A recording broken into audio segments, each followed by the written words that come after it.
कति भएछ देखाउन गइरहेको छु है त मैले। आजको कमाइ चाहिँ तपाईँको लगभग म 10 बजेदेखि पठाउ गर्न निस्केको।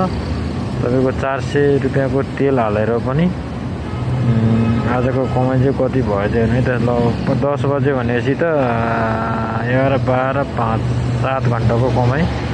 100, 200, 300, 400, 500, 600, 700, 800, 900, 1000, 1100, 1200, 1300, 1400, 1500, 20, 40, 50, 60, 1560 यो तपाईँको 400 रुपियाँको तेल हालेको थियो भने चाहिँ लगभग 1960 रुपियाँ मेरो इन्कम भएछ आजको पठाउको। 7 घन्टामा 1960 रुपियाँ कमाएँ मैले होइन। सबै अफलाइन गरेर